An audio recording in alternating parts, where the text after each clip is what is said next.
Good morning, everyone. Nice to see you all here. For those of you who don't know, we're the interns of VauxMachina from Consolacion College Bacolod, and we're here to show you two of our biggest and proudest projects. Before we proceed, just so we're on the same page, I'd like to call Sir Von to give us a little breakdown of what exactly is voxel art and what is vox edit. Before proceeding, I would like to acknowledge the presence of Dean Alova and Miss Lars from LCC. And also would like to take this opportunity to present to you guys the people behind VauxMachina Studios. Before tayo magsulod to. First, let me introduce to you VauxMachina himself. Mark Lawrence Harmin and his brother Mark Lester Harmin and yours truly, Von. So, apat kami. Ang isa, si Juanito Cel. Siya nag-handle sa amon PR kag marketing. Owner na siya sa cell conversion. At the same time, owner na sa Dojo 8. Kilala ng Dojo 8 na. Ari na di sa karon, gwapuhon na siya. Anyway, sige. Ang Vox, ang introduce ko kay na-mention ko man kay Dean, in advance sa technology, subong advancement tungod sa Web3, crypto, metaverse. So ang students subong gin-introduce namon ng isa ka tools for asset creation or game creation para sa virtual world called metaverse. So ini nga tools specially katama. Fortunate ang mga students nga nakausa sini kay ini siya ang muning future sa game dev sa virtual world in which that's why ang Facebook nag-change into Meta kag everybody follows na like ang Adidas, mayroon na sila presence sa virtual world, Snoop Dogg, kag mga damo paging ang mga brands. So, sa subong, ini nga tools, why ni na tudlo sa ibang eskwelahan locally. So, kung matagan opportunity, willing kami mag-cooperate ng sa LCC, kag sa ma-share namo sa estudyante. Kag nakita namo na days late, mga estudyante, grabe gadya. Na-upload kami, kay nakita namon ang ila creativity, sense of leadership, ang camaraderie, kag they move forward as a group ideya. Less supervision, duway kami in trouble. So we're wishing later on tani kung i-spoil ko na lang kabay pa mo usar nila nga tools para sa ilang nga thesis. Kay ini nga tools powerful katama. Aside nga adaptable na sa Web3 in which ang unang current subong standards sa web. Maka-edit ka Vox, imo asset like sa aton sa school. Mamaya Photoshop. Diri mi ang counterpart ni siya mo siyang box edit. Tapos i-translate niya into games kung sa ato na conventional from Maya 2D dalon sa game engine amo ng Unity or Unreal. Tapos i-deploy sa PlayStation or sa iban man nga console. Iniya one package na lang.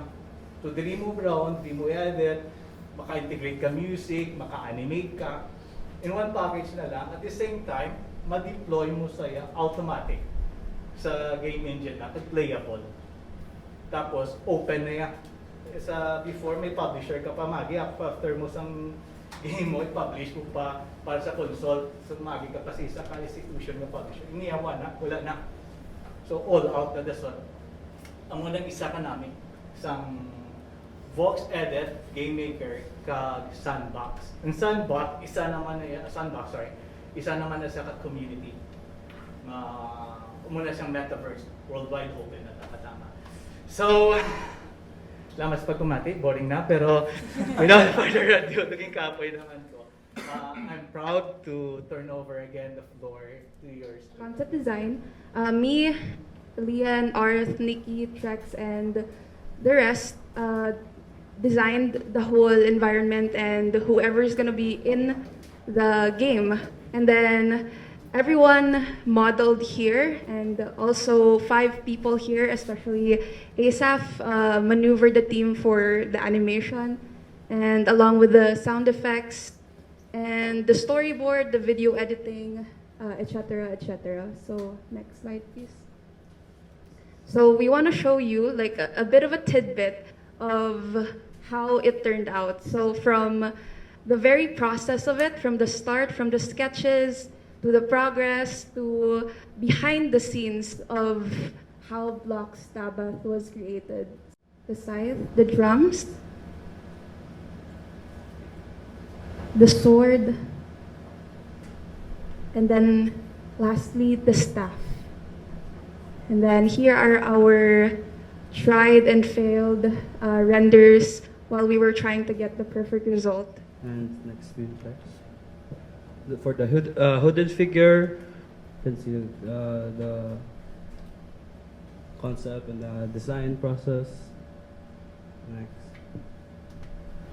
For the human knight, and lastly for the fallen Asimar. So we had to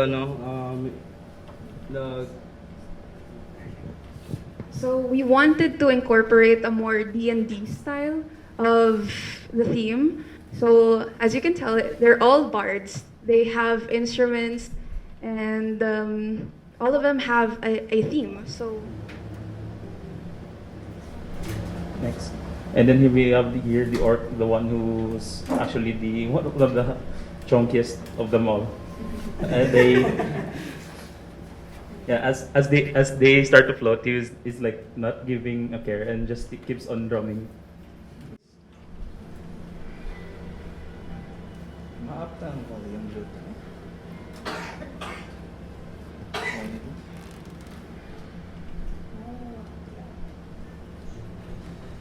And there you have it, our full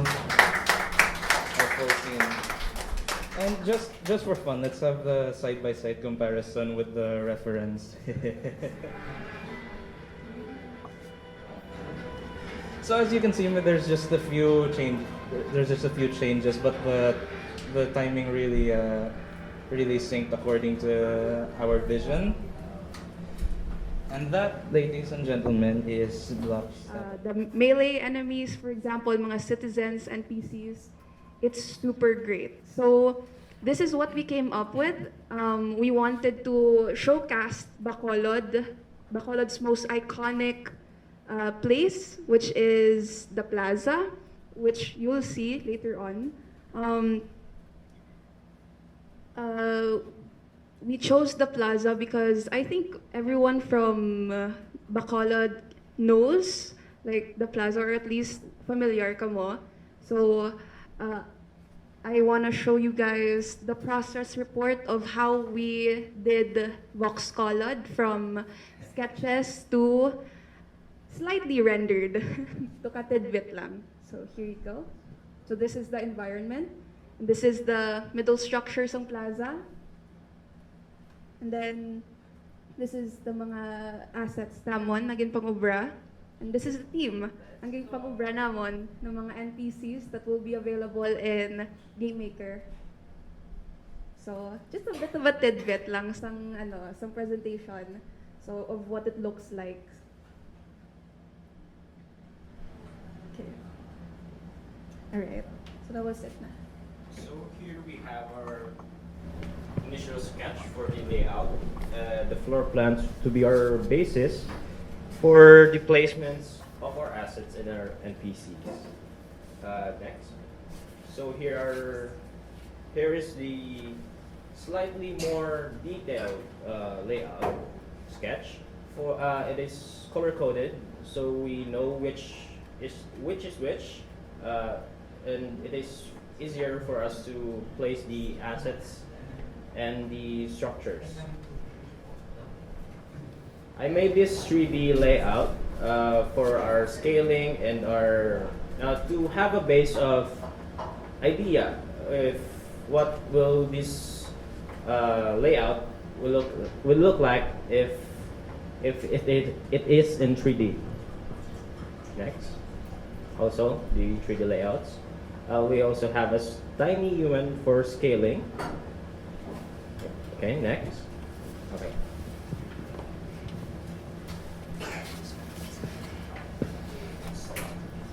So this is the land, Nasser, colored and everything. Thanks to Mark's layout, we were able to visualize and put into actual nagid nga colors. For the ano ganito? Tawag ko? No. Placement. Hindi, sa tumadlaw. For the, sir, centerpiece, get, and, ang land, get la sa center, ang checkered. I had a hard time ng, following the exact, get nga, tsura sa plaza. So, I had to, think bala, outside the box. Kaya amo na. Ging ano ko na lang, ging checkered ko na lang because I can't, sir, put it, gid nga mag-exactly the same. It's the same man with the concrete nga paths and for the land, si Trex nag-handle. And I handled then, sir, the coloring team for everything. And next.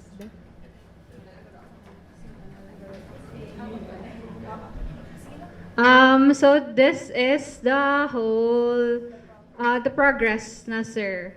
Si Mary ang nagput sang tanan-tanan, sir, assets, land, even the buildings sa kilid, and we're super happy and proud sa make ni Mary. Thank you, good, for handling the team, for leading us, Mary. And next na.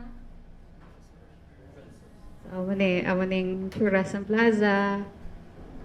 Somehow, nakuha man siya namon, even though it's not exactly like the same, good, but the feel, the vibe, everything, feel ko na-capture manamon sir ang plaza.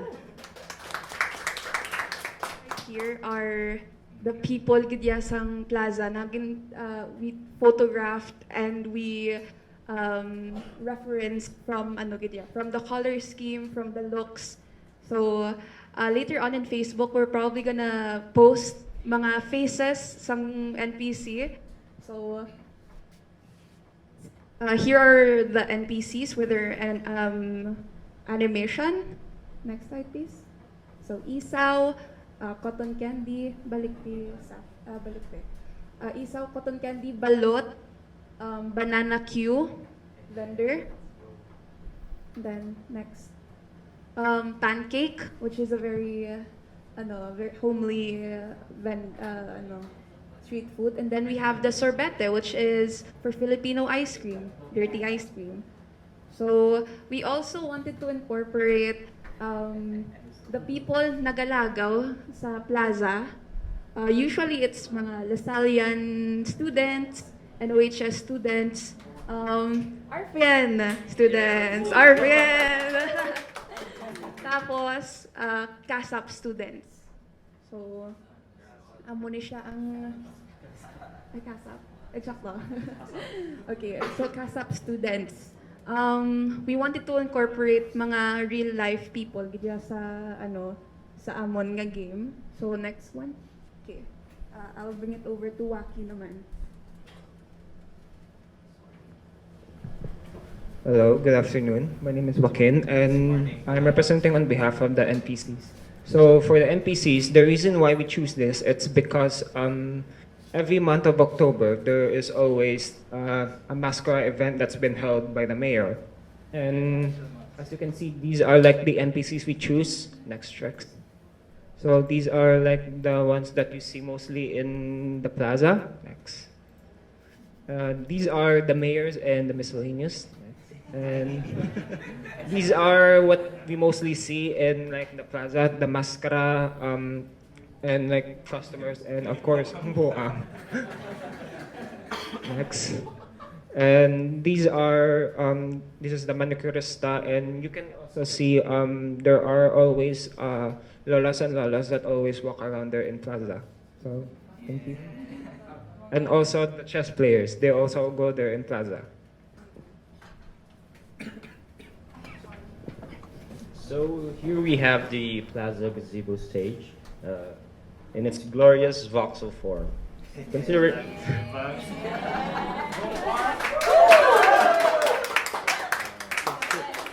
Considering it to be the center stage, I made sure to really show its details to give off the emphasis of it being the center stage. It is also the spawning point for our character, which is in the game. So next. Good morning, everyone. My name is Art, and so we all wanted to be fully accurate and pay an homage to the city of Bacolod. So these are the fountain statues that you can see. We personally selected these statues, historical statues that is well known in Bacolod City, and these constitute that these are the center of attention in the Bacolod City Plaza, and these are some of the examples of it.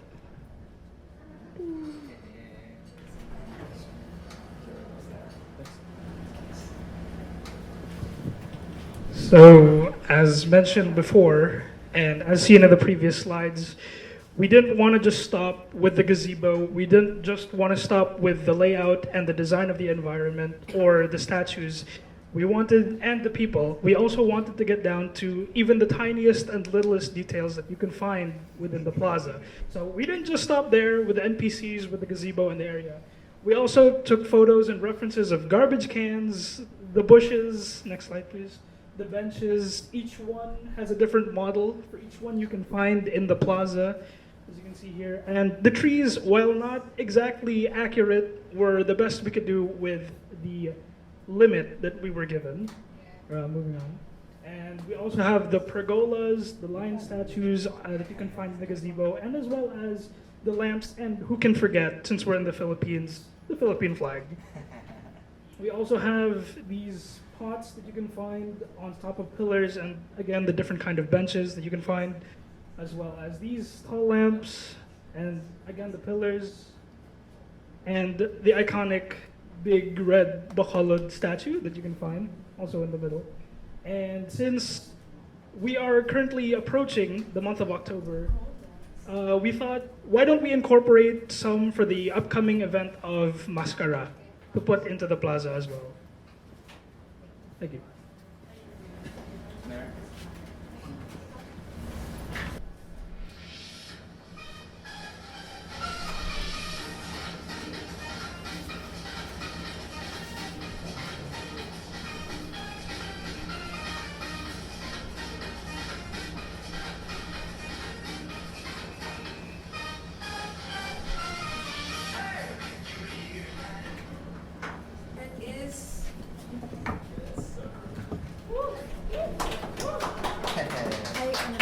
So you can see na nag-spawn ko sa pillar. And then these are the big three, si Mayor Bing, si Alvi, and si Monica.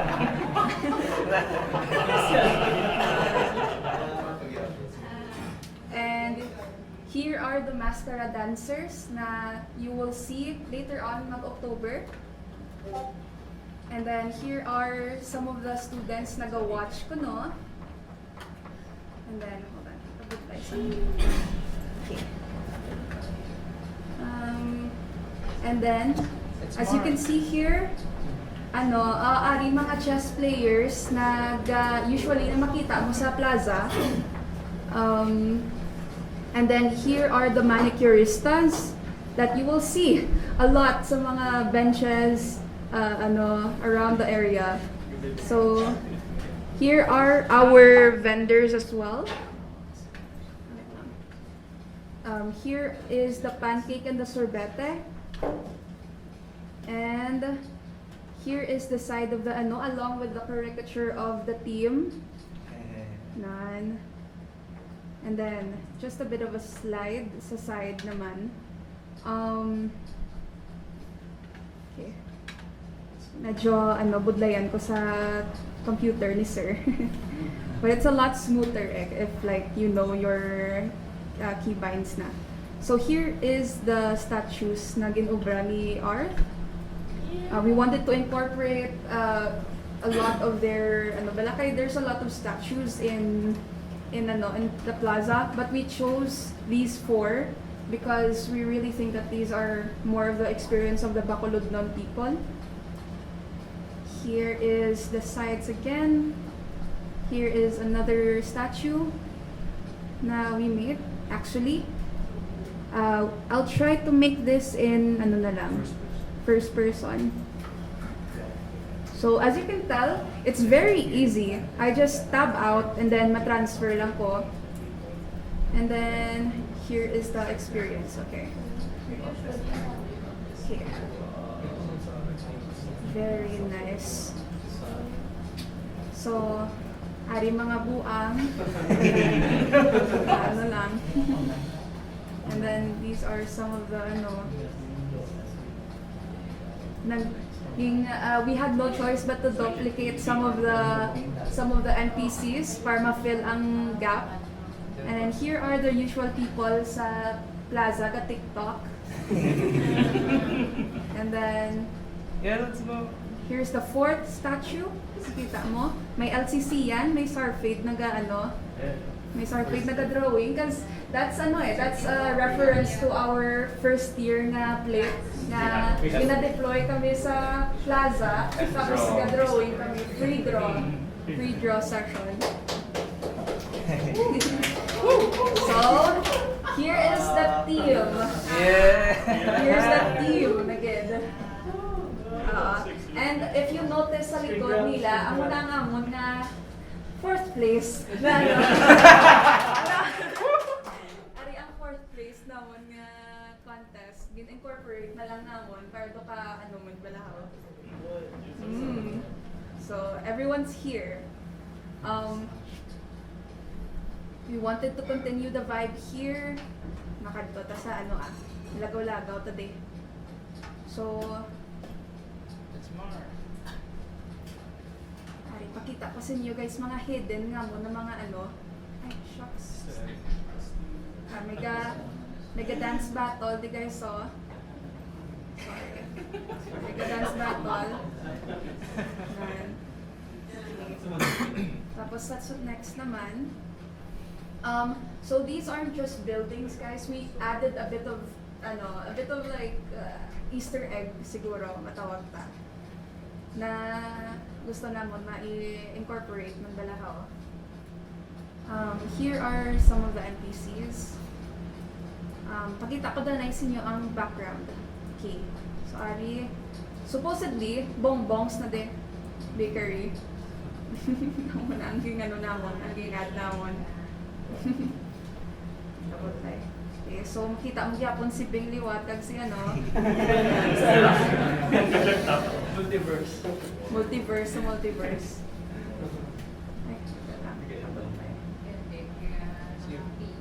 Dali lang. Usually the UI is a lot smoother. Hindi lang ko sanay sa kay sir na Oo. Ano ba Terry sir? Ay siya. Sige. Okay, na. Sige. So, nakita mo, ma-climb yun. Maka-climb ka mo eh. Oh, sorry. This is meant for be third person. Dali lang. It's meant to be for third person. Dali lang din.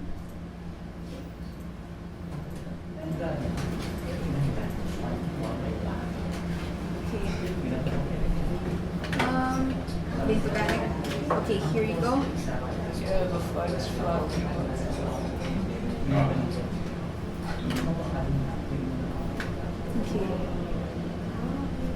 Okay, may mga tidbits pa kami like this. Kasaot na sila, Done. for the presentation, you know. And then, again, ay naman na nga mo, na block stabas, naka-cameo na maliwat. And then, hari mga dancers na mo natulan. Just for fun.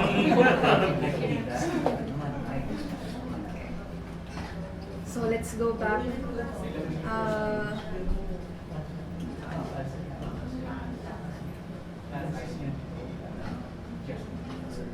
So here na is the team. So that's all lang kita So thank you so much for watching our gameplay, and thank you man Sir Mark and Sir Juan for giving us this opportunity to do this for our OJT and trusting us for everything good. So